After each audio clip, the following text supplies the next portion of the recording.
Assalamualaikum warahmatullahi wabarakatuh teman-teman. Perkenalkan, nama saya Muhammad Gifari dari kejuruan data analis. Kali ini kita akan identifikasi data bisnis dari salah satu perusahaan di bidang skate, yaitu Tracer. Oke. Nah, kita awal-awal ini mungkin akan, apa sih Tracer itu?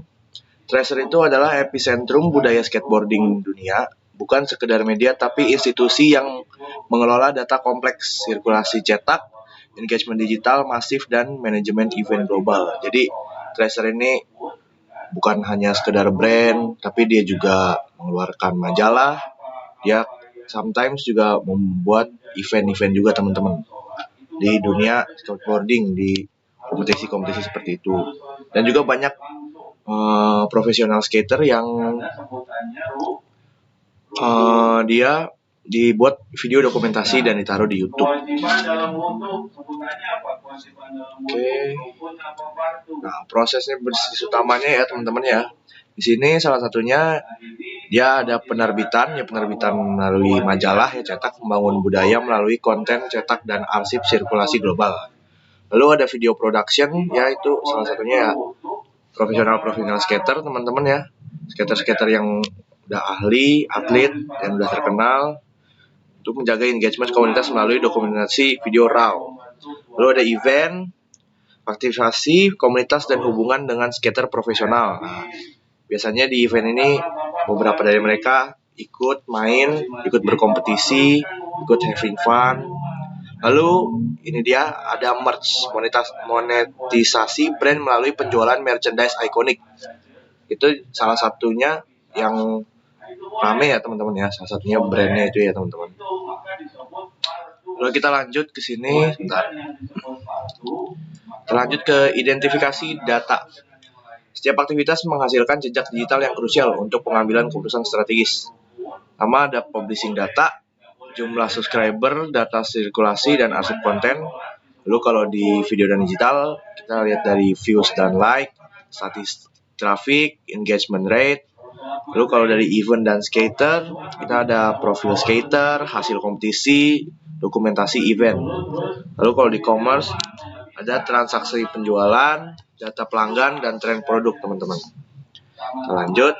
Nah, ini adalah tingkat kepentingan datanya ya teman-teman ya. Jadi data-data yang tadi saya sebutin di atas itu rata-rata dari sedang sampai tinggi gitu. Karena hampir semuanya dari yang tab ini itu penting teman-teman ya untuk di analisis. Strategic insight, mayoritas data, transaction, dan master memiliki tingkat kepentingan tinggi karena berhubungan langsung dengan monetisasi dan operasional inti.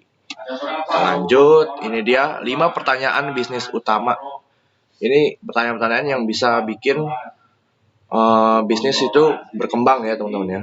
Maksudnya adalah optimisasi konten, meningkatkan views YouTube dengan data engagement audience. Jadi setelah dia production video skater itu ya untuk dokumentasi itu, nah kita lihat tuh viewsnya, kita analisis dari situ. Lalu ada merchandise trend, identifikasi produk terlaris untuk manajemen stok dan profit. Kita identifikasi mana sih yang kayak orang paling suka, apakah kaosnya atau topinya kah, atau mungkin hoodie kah, atau apanya. Kita lihat juga. Lalu ada event impact, mengukur ROI event melalui kehadiran dan penjualan merchandise. Nah, itu kita lihat nih ketika kita bikin event, banyak gak ya yang datang, yang antusias buat mungkin ikut main, atau cuma datang nonton doang, atau mungkin bahkan bisa sampai beli merchandise. Circulation planning, menentukan volume cetak majalah berdasarkan tren historis. Nah kan, dia cetak majalah tuh, tapi kan gak sembarang kan, dia jadi kayak mereka itu ya kira-kira berapa banyak sih orang yang mau beli majalah Tracer, yang mereka ya disesuaikan lah dengan pasar.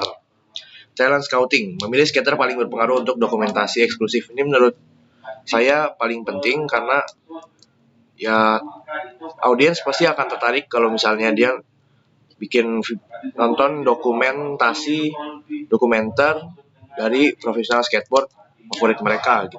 Pasti mereka bakal senang gitu. Kita lanjut. Sumber data. Nah, ini sumber data ini kita bisa dapat dari internal dan eksternal, teman-teman.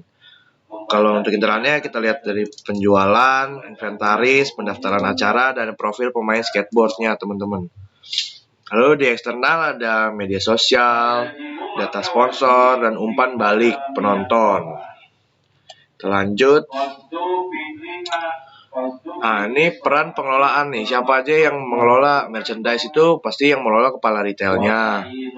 Habis itu stewardnya, staff inventory, dan yang pakai data itu ya pasti tim marketing. Dari ketiga ini yang pakai marketing semua. Lalu video dan konten yang pasti kepala kontennya, lalu data stewardnya, editornya untuk ngeditnya. Habis itu majalah ada kepala sirkulasi dan ada staff langganan, teman-teman ya. Lanjut. Lalu kita model operasional. Ini ada dua ya teman-teman ya. Ada terpusat dan hybrid di Treasure ini. Di terpusat itu digunakan untuk data video dan scatter guna menjaga konsistensi informasi lintas platform, teman-teman. Karena kalau untuk ngedit gitu ya, kayaknya kalau untuk hybrid atau yang lain-lainnya mungkin akan sedikit susah ya teman-teman.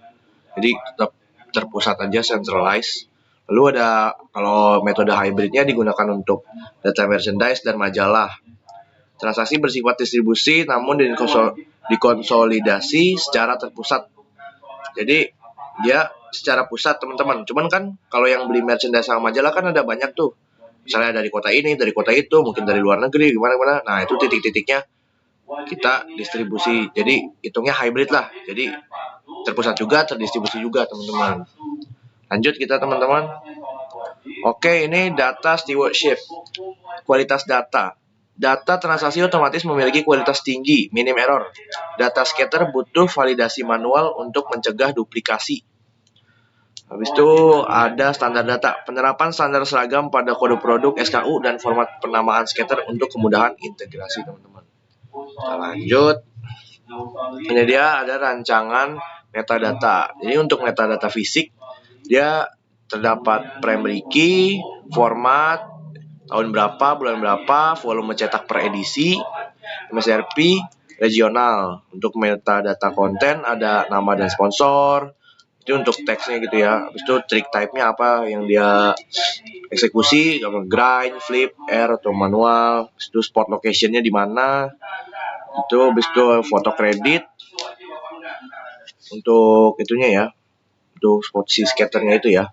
Lalu metadata arsip pada digitation status, OCR atau RAW, copyright ya, lisensinya, storage log di server, flash audit, verifikasi integritas, teman-teman. Jadi sebelum diupload, diaudit dulu bersama tim-tim.